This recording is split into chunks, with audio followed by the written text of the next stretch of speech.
Hallelujah. Amen. Sibingelele bazalwane ngegama lenkosi. Hallelujah. Amen. Siyabonga ukufika kwenu kuyisibusiso enhlizweni yethu. Hallelujah. Amen. Sibingelele kubazalwane abasibukela ku Facebook, abazalwane ababukela ama-video ethu ku YouTube, abazalwane abalalela ama-audio ethu kanye nama-podcast. Sibulise kubona. Glory be unto the living God. Amen. Hallelujah. Amen. Ake ngithathe lethuba bazalwane ngithi kubo baba bonke, happy our day.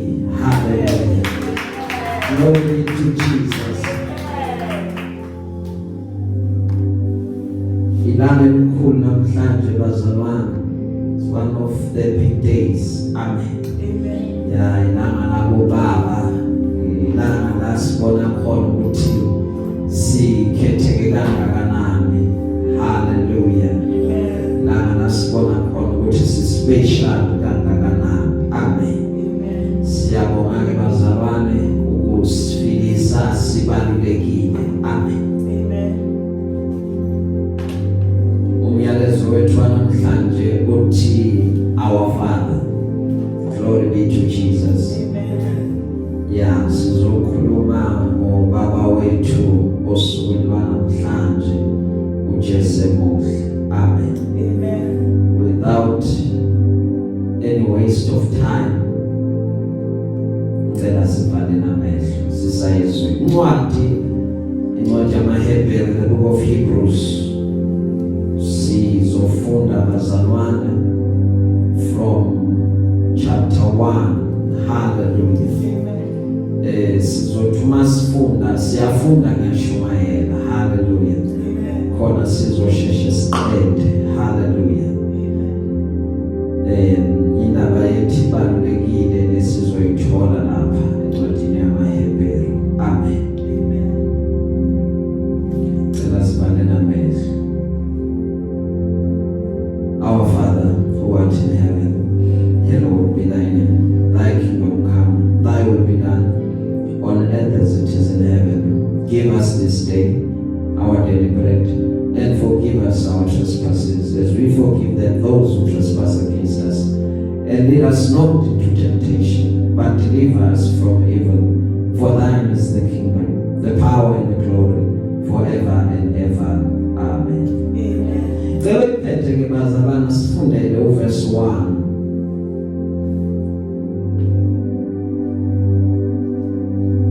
Ngiyacela uma usafunda la kunekhoma khona bese uyama. Hallelujah. La kune full stop khona uyama. Amen. Wabona ikhoma ume mina ngiyashumayela. Hallelujah. Glory be to Jesus. Incwadi kumaHebrew chapter 1 verse 1.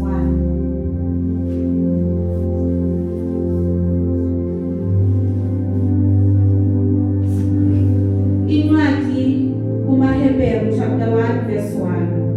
uNkulunkulu esekhulumile endulo kokhokho ngamaprofeti. uNkulunkulu esekhulumile endulo kokhokho ngamaprofeti ngamathuba amaningi nangezindlela eziningi. Hallelujah. Amen. In the olden days, God spoke to our fathers. Any version shokanjalo. Ithi uNkulunkulu bekanamathuba amaningi, uNkulunkulu bekatana indlela eziningi zokuthi akhulume. So umbhali la uveza a distinction ukuthi in the olden days ubekade khuluma to the prophets, ubekade khuluma kubokhokho. Hallelujah. Asebenzisa ama-prophet, asebenzisa different ways, different kinds ukuthi makakhulume ukuze bazosho bathi manje uNkulunkulu usekhulumile. Verse 2. Ekugcineni kwale mihla ukhulumele kithina ngendodana ayimise ibe yindlalifa yakho konke owadala ngayo futhi izwe. Hallelujah.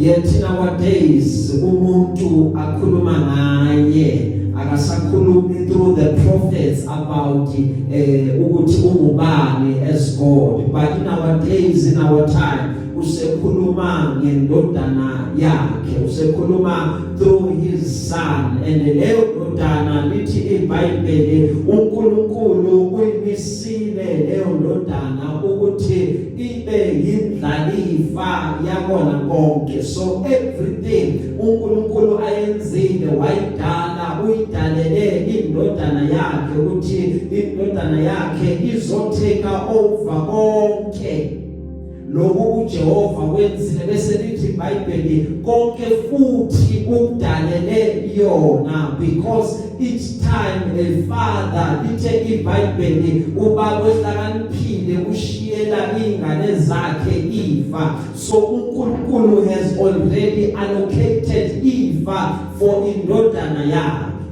Hallelujah. Verse 3. Yona ethi ingukumenyezela kwenkazimulo yakhe ifuze yena. Hallelujah. Hallelujah. When we see the Son, we see God. Glory be to Jesus. When we see it by baby,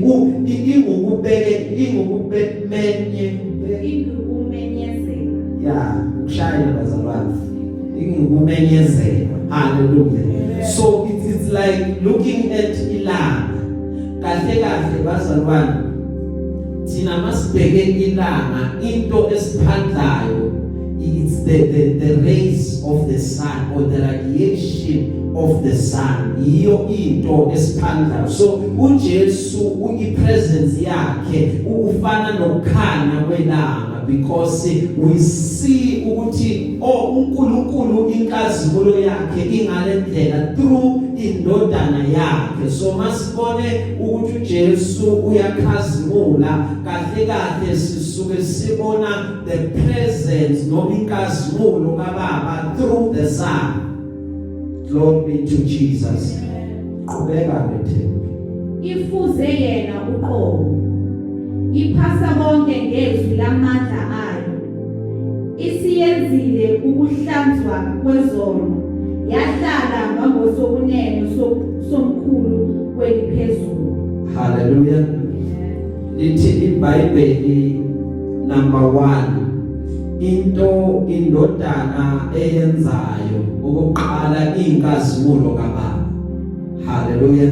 Lenilanga uJesu uthuma ekhuluma bathi kuye sibonise uBaba, uthi manibone mina senibona uBaba. Because the presence yami is the affirmation yokuthi uBaba ukhona. The presence yami is an affirmation yokuthi uBaba unjani. Ngelilanga bayeza bathi bazobamba uJesu, bese bayabuza ukuthi uphi kanti lo Jesu? Uthi I am he. Maqeda bonke bashayeka phansi. Why? Because inkazimulo yakhe, it was too much for them to contain. That is the very same inkazimulo le ephathwa uNkulunkulu. Bese lithi iBhayibheli konke ukuphasa ngezwi lakhe, what he has spoken, then it becomes so. Ngezwi lakhe, what he has declared, it becomes established. Leya ndoda ya understand uma ithi kuyena Nkosi ungeze ekhaya nakhuluma izwi kuphela, then I know ukuthi my son uzophila, because I know ukuthi ezwini kunamandla, ngoba nami I'm a person of authority. I speak a word, maqeda bese kuyenzeka. Ngithi mangitshela inceke ngithi inceke hamba kwenza lokho, inceke ihambe iyokwenza lokho. That is one of the characteristics yobaba bazalwane, to speak a word, ngoba izwi lakaBaba liyahlonishwa.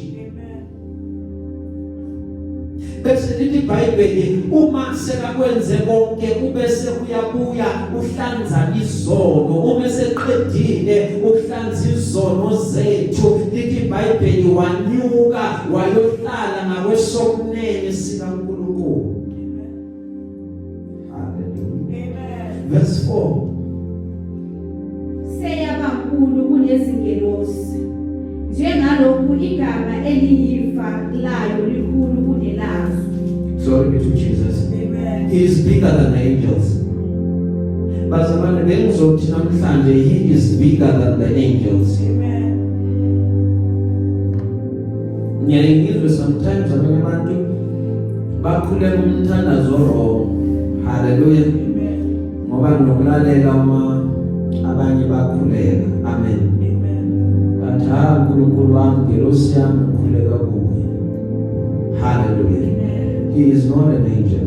Yeah. He is bigger than the angel. Amen. Glory be to Jesus. Amen. Kwa wena you are bigger than the angels. Hallelujah. Amen. Ngoba uNkulunkulu wenze waba ngaphantsana kunayo wakunikeza wena unengelosi eyiqaphe wena. Hallelujah. Amen. As a result, you cannot be under them. Glory be to Jesus. Ngoba uthe umedala wathi wena uyi-reflection yakhe, wena uyinkazimulo yakhe, wena kahle uNkulunkulu emhlabeni, yena uthe ube kusezulwini wathi wena izokusa emhlabeni. Therefore you cannot be ngaphansi kwaloku akudalele ukuthi khonze wena. Glory be to Jesus. Amen. Wena une-authority yokuthi ubize ingelosi uthi zingelosi izani ke manje ngenani ku-attention ngicela ukuthi ningenzele 1 2 3 maqeda bese ziyakulalela bese ziyenza ngoba wena uNkulunkulu osemhlabeni. Amen. Angiphume ke lapho verse 5. Ngokuba yiliphi yezingelosi ake asho kuyo ukuthi uyindodana yami wena, namuhla ngikuzele na, ngokuthi Which of the angels did he ever say kuzo, when you are my son I have born you? Hallelujah. Amen. Ayikho bazalwane ingelosi akhuluma kuyona athi wazo afema ifatherhood yakhe kuzo wathi wena indodana kimina, but there is only one that he la awakhuluma kuyena wathi wena you are my son, that is Christ. Amen. Hallelujah. Amen. Wakhuluma kuyena wathi wena you are my son, mina ngikuzele, and everything oyibonayo is yours. That is why even uSathane uSathane wanikeza authority kwathiwa yonke lembuso ingeyakho, but ungezolinga uKristu uza kumuntu who was there even during before creation, uza kumuntu uzomlinga uthi konke okubonayo sekunikezwe kumina, wena ngikhonza kuphela ngizamnika. But ngoba uKristu understand ukuthi I was there ku creation, I cannot worship omunye uNkulunkulu but one Father. Lo sesizweni kuphela. Qhubeka ke Thembi. uyindodana yami wena, Yes. namuhla ngikuzele na, nokuthi ngiyakuba uyise kuyona ibe indodana kimina na. Hallelujah. Amen. uNkulunkulu is calling us bazalwane to sonship, ukuthi sibe nobudlelwano, sibe amadodana namadodakazi akhe, yena abe ubaba kithi. Indaba yakho iyolunga the day you understand the relationship between you njengomntanakhe naye njengobaba, that God is your father. Amen. Hallelujah. Amen. Ukuthi uma uza kuyena approach njengobaba, okokuqala kuyenzeka ungabi nayo ubaba enyameni, kuyenzeka ubaba amaphile, kuyenzeka ubaba aphile abe absent, that is a given, kuyenzeka. But uthe yena mina ngiyindoda yabafelokazi, wathi yena mina ngiwuyise wendalane, so noma kungenzeka ubaba ona emhlabeni akulahla kudele angakufuni, you have a father in God, so you come to him and say wena Nkosi you are my father, and then uNkulunkulu uzoba nawe ube wena umntanakhe abe ubaba kuwena, bese aqala aqale akwenzele izinto bese afeme aphinda confirm i-relationship yakho naye ukuthi wena ungumntanakhe yena ubaba kuwena. Kunezinto ozoya kuyena approach njengobaba ngoba ushile ezwini lakhe wathi mina ngiubaba maqeda athi ku-angithi emhlabeni ninabo baba nifika kubona nizocela izinto uma nicela izinto abobaba benu bayanipha kangakanani uma niza kumina nizocela angeke yini nihlule ukuthi nami ngiphi. Kusho ukuthi uNkulunkulu masicela kuyena njengobaba uthembekile ukuthi bese uyasipha ngoba asizofika kuyena sizocela isinkwa maqeda yena siphilije. Asikwazi ukufika kuyena sizocela ifishi maqeda sinikeze inyoka. Lokho sicelayo uJehova uzosipha kona. Ngithushilo ezwini lakhe wathi celani niyaphiwa, wathi nqongozani niyovulelwa, wathi funani nizothola. So angeke kwazi ukuthi abuye ayiphikise wathi noma ngayini enicela uma nikholwa ukuthi senivele niyamkele nizoyithola. uNkulunkulu onezinto zonke, uNkulunkulu ongaphelelwa, uNkulunkulu onakho konke. Amen. Hallelujah. Amen. He is our Father. We are His children. Hallelujah. Amen. Verse 6. Futhi mhla engenisa oyizibule emhlabeni uthi nezingelosi zonke zikaNkulunkulu mazikhuleke kuye. Hallelujah. Amen. Christ is the firstborn of all creation. Lithi iBhayibheli uma sifunda ebazalwane uNkulunkulu wakunikeza igama elingaphezulu kwamagama onke ukuze ilimi zonke zivume, amadolo onke aguqe, kwabasezulwini abasemhlabeni nabangaphansi komhlaba bathi yena uyinkosi. Alikho elinye besingasinda ngalo elikaJesu phela. Now uma sisinda ngalo phela wenza inkonzo wayiphelelisa kuyena waqeda wazomngenisa as the firstborn of all creation. Yiko athi yena akakho oza kubaba ngaphandle kwamina, ngindlela neqiniso nokhanya, mina ngisinkwa sokuphila. Uma nifuna ukwazi ubaba, come through me. Mina ngisango lokuthi ungene uthole ukuphila. Without me akukho ukuphila. Bese athi ongangeni ngesango uyisela nomphanye ngoba ayikho indlela eya kubaba except through the Son. Ngoba the Son has all the rights legally and otherwise ukuthi akunikeze the access to the Father. Uma ufuna ukuya kubaba fanele ukuthi uvume indodana. Hallelujah. Then uasayini ingelosi ukuthi nina angels nizothandaza nizokhuleka kuyena. Unayo yonke i-authority. Hallelujah.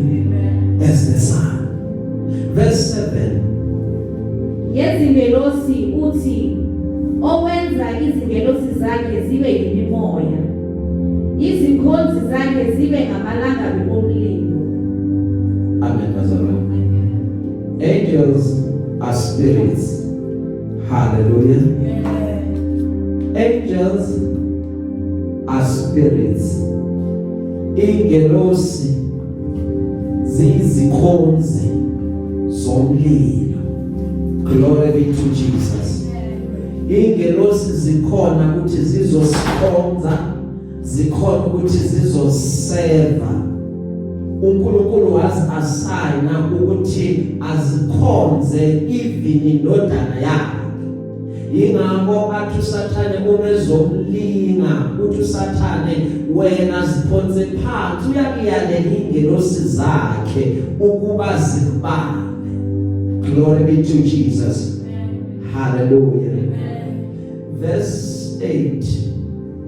Kepha ngendodana uthi isihlalo sakho sobukhosi uNkulunkulu. Verse 7.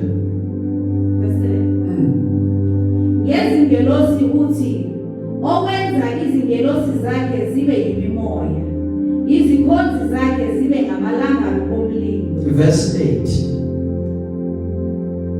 Kepha ngendodana uthi isihlalo sakho sobukhosi uNkulunkulu singesaphakade naphakade, intonga yobuqotho iyintonga yombuso wakho. Hallelujah. Amen. Glory be to Jesus. Amen. Amen. Bazalwane, ngengelosi uthi ziyakhonza ziyimimoya, but with the Son uthi wena uyinkosi unesihlalo sobukhosi. So ayifani lento neyibona kodwa ebazalwane laba abana authority noma abanikwanga situlo ingelosi ayinikwanga sihlalo, but indodana iphiwe isihlalo sobukhosi.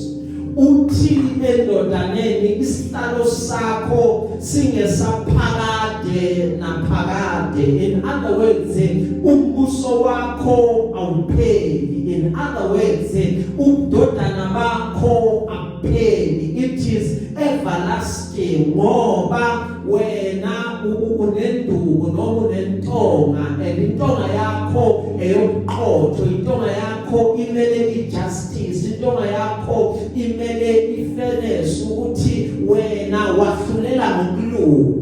Ingakho lithe iBhayibheli ngensuku zokugcina uma sesahlulelwa akakho umuntu ozoyilandulela, akakho umuntu oyophikisa, ngoba uma uninkosi seyahlulela umuntu yobe athi Nkosi ngiyabonga wahlulele kahle, le judgment imfanele because of ini ukwenza kwami, ngoba ukwahlulela kwakhe akwenzeleki. It is fair and just. Angeke athi neqedwe ukwahlulela usabukhala ngayo time alobrophi befanele kube ngwenile lapha hayi khona inyawo lemfene somewhere somehow yena wahlulela ngobuqotho nangokuphelele. Hallelujah. Verse 9. Uthandile ukulunga wazonda ububi, ngalokho ke uNkulunkulu wakho ukugcobile ngamafutha enjabulo ngaphezu kwabafowenu. Hallelujah. Amen.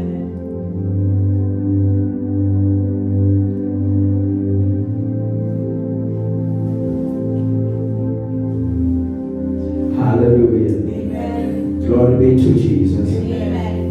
Uthandile ukulunga wazonda what is evil. Glory be to Jesus. Amen. Hallelujah. Amen. uNkulunkulu then anointed you ngamafutha. Lawo amafutha enjabulo, it is the oil of gladness. Whoever affirms ipresence yakho empilweni yakhe uzoba nenjabulo. Hallelujah. Noma kwenzakalani injabulo will always be their portion. Why? Because even ekhanda lakho, once you affirm the Son as Lord and Savior, you remain glad knowing Him as your Lord and Savior. Amen. Hallelujah. Amen. Nokudlula kuphi uhlala unenjabulo ukuthi uJesu uyinkosi nomsindisi wempilo yakho. Hallelujah. Amen. Lamafutha agcotshwe ngawo abuye awelele kuwena. Yingakho hlabelelayo athi le njabulo esinayo Glory be to Jesus. Ngoba le njabulo ayilethwa izinto.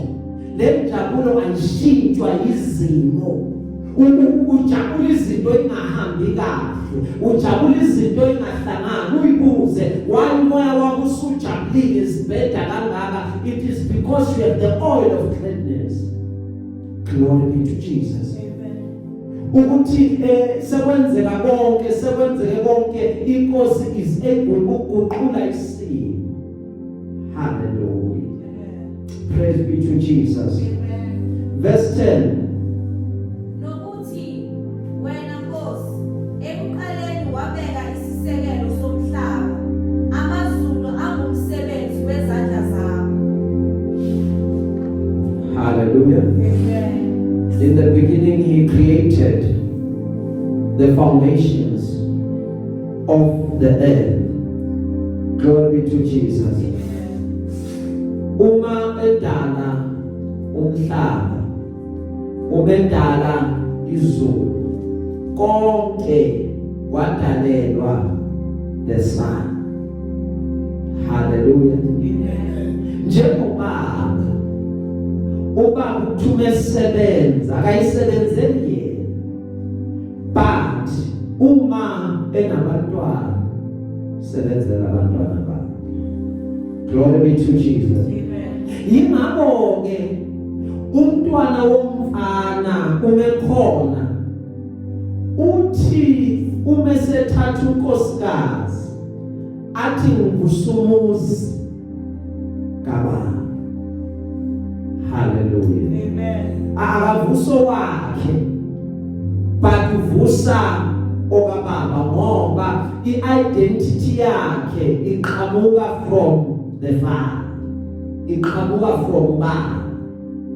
Hallelujah. Amen. Konke ubaba kwenzayo wenzela indodana ibese iafema noma iqinisekisa ukusebenza kwababa. Yingakho uJesu athe mina manibonakala abantu bazobona inkazimulo ephezulu maqeda badumisa ubaba osemazulwini, ngoba ukwenza noma ukusebenza kwenu kuqinisekisa ukuthi ubaba ukhona unamandla uyaphila, bese abantu bathi udumo aluye kuye uNkulunkulu osesihlalweni. Verse 11. Wona ayakubuka, kepha wena kuminjalo. Wona onke ayakubuka njengezibuko. Hallelujah. Amen. Konke okudalwe emhlabeni kuzophela. Lithe iBhayibheli uma likhuluma bazalwane lathi kodlula izulu nomhlaba, but his word shall stand forever. Nganginalento mina ethi intaba aziwe. Hallelujah. But ngathi mangahamba yabona mawuhlele endaweni enganaintaba ucabanga ukuthi intaba aziwe. Ngathi mangahamba ngiye endaweni eneyintaba ngabona babeka ibhodi lapha ukuthi intaba ziyawa. Bathi hambela kude nje uqhele indlela mara hambela ngane ungasondeli ngoba amatsha yawo. Ngabona dade ukuthi izwi laNkulunkulu liqinisile manje leyintaba ziyoncibilika. Hallelujah. Amen. Wonke into ongayibona idwala imile iyophela. Uthi obhala iBhayibheli encwadini yamaHebheru uphakathi wena uningu naphakade wena awupheli. Athi okhulumayo nguyizolo, nguye namhlanje, nguye naphakade. Akukho ukufa kuyena. Noma ezoya esiphambanweni lithi iBhayibheli wathi ngithatha ukuphila kwami ngiyabeka ukuze ngibuye nguthabathe, ngoba ukuphila kwami is from eternity to eternity. Ukuphila kwami akupheli. Verse 12. Njengesambatho uyakuwaqoqa, njengengubo ayakuguquka. Kepha wena unguye njalo, iminyaka yakho ayikuphela. Hallelujah. Amen. Hallelujah. Amen.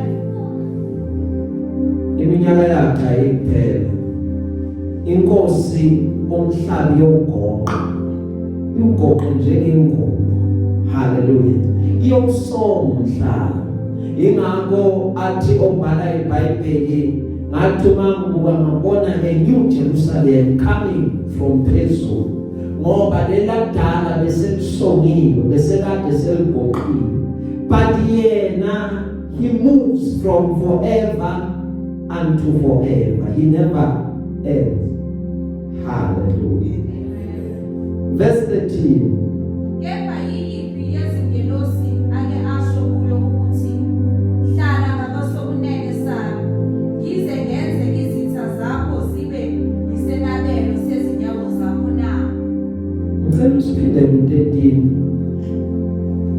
Kepha yiyiphi yezingelosi ake asho kuyo ukuthi hlala ngasokunene sami ngize ngenze izitha zakho zibe yisenabelo sezinyawo zakho na haleluya njengoba lesifunda lapha bazalwane kune translation ethi God's final word his son hallelujah sifunda from verse 1 to verse 13 and then there's a distinction between ingelosi kanye nendodana kaNkulunkulu ukuthi engelosini kuthena nezikhonzi endodaneni wathi wena unguNkulunkulu glory be to Jesus wathi wena you are God bese evesini yokugcina la sifunda khona lithi iBhayibheli uNkulunkulu ukhulume iphi ingelosi wathi kuyo hlala on my right hand until I make your enemies your footstool now the answer is ayikho neyodwa ingelosi but uDavide ngemilanga akhuluma amazwi kaNkulunkulu washo lakamazwi wathi wena Nkosi uNkulunkulu ukhulume enkosini yami uJesu hallelujah ukhulume enkosini yami wathi hlala ngakwesokune so hallelujah uDavide uza before uJesu amen uJesu uzalwa ngokolimo lwakaDavide under the lineage of David but uDavide as ebekade ayinkosi wabona ukuthi khona enye inkosi ezayo enkulu kunabo gama layo uJesu